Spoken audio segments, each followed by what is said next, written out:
This is the Padua Podcast Network. Sarah Naus, who ate chocolate every day until her death at the age of 119, the second oldest person ever. Running a Fever, episode 187. Chocolate is good for you.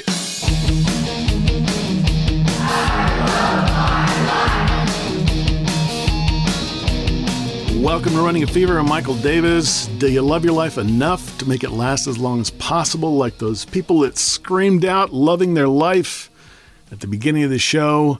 I really hope so. If you do, then, man, just keep on listening to the show and listen to all the episodes of the show, because that's what we're about here, and we're all doing this together, trying to figure out how to live a longer, happier, healthier life, right up to the very end. So, does it sound too good to be true that chocolate can be good for you? Should we be eating more of it? Why did several of the longest-lived people eat chocolate, sometimes lots of it, on a regular basis? We're going to answer those questions right now. My mom, super listener Hank Davis, is an excellent researcher and found some great material for me today.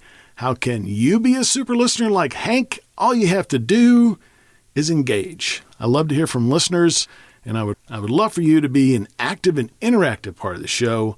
So contact me at mail@runningafever.com with your comments, questions, and suggestions.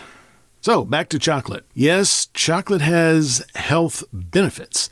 I remember a book that I reviewed by Michael Matthews called Bigger, Leaner, Stronger, and that's episode 127 in February of this year.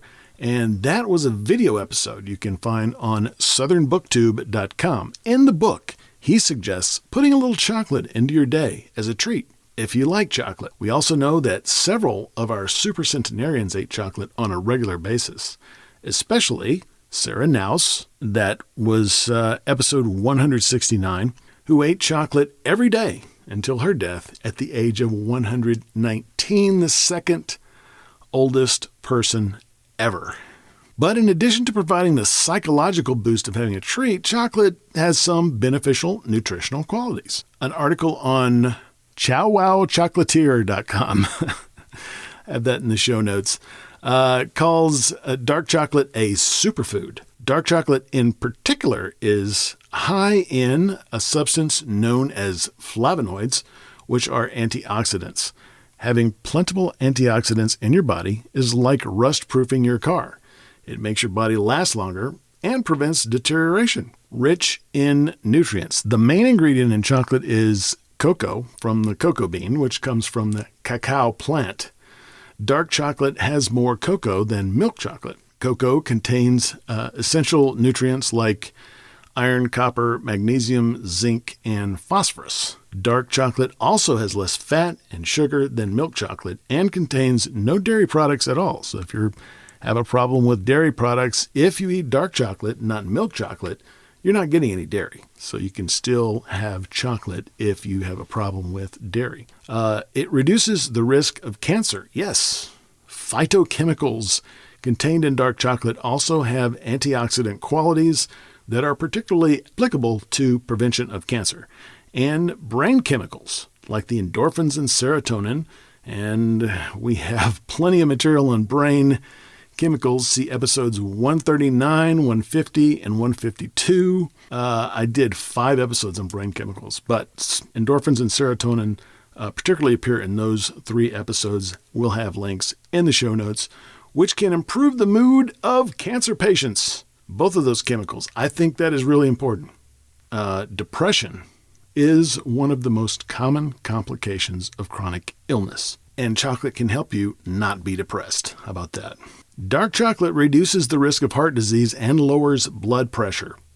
Eating dark chocolate raises HDL cholesterol. And remember, which one is good, which one is bad? H because it's high value, low is low value. LDL is low value. So HDL is high, LDL is low, HDL is good, LDL is bad.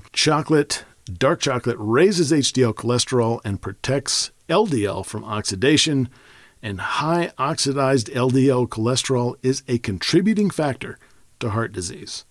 Also, dark chocolate is high in soluble fiber. Who would have thought chocolate is high in fiber? Man, I certainly wouldn't have, but it is. And it contains 11 grams per 100-gram bar. A study by NHLBI, the National Heart, Lung, and Blood Institute, showed that eating dark chocolate 2 or more times a week reduced risk of calcified arterial plaque by 32%. Dark chocolate improves circulation. It contains nitric oxide, which, though it sounds like a dangerous chemical, actually can keep blood vessels clear and reduce inflammation. It encourages weight loss. Yes, you can lose weight by eating chocolate. I'm not endorsing a chocolate diet by any means, but moderate amounts of dark chocolate can help control appetite, as its flavonoids help to balance blood sugar levels. It is a natural sunscreen. Dark chocolate can protect you from damage due to overexposure to the sun. One study showed that tolerance to sun exposure is doubled after consuming dark chocolate high in flavonoids for 12 weeks. I'd still use sunscreen if I were you, but a little dark chocolate is a good snack for before you go outdoors. Improves cognitive function. The antioxidants in dark chocolate can help prevent age-related memory decline, and the improved circulation due to the nitric oxide can also contribute to better brain function. Reduces stress. Man, how many times have I talked about how stress is a killer? A new study found that people who eat chocolate lower their levels of cortisol, which, as we found in episode 154, is the stress hormone. So be careful when you shop for dark chocolate because it may be mixed with other things. So you want to check the label to make sure that it's high in cocoa and low in sugar and fat. Look for at least 70% cacao solids. That's CACAO cacao. Also, be very careful with your portion control because though nutritious, dark chocolate is also high in calories. 101 gram bar is 604 calories, so you don't want to eat the whole thing. But if you can fit it into your daily caloric intake and you enjoy it, you'll be doing yourself a delicious and healthy favor. There are actually many more benefits to eating dark chocolate, and I recommend you check out the links in the show notes at runningafever.com/187. Thank you so much for listening. Be sure to give me some feedback. Mail at runningafever.com. And if you got the fever, keep it. If you don't have the fever, catch it. I will talk to you next time on Running a Fever.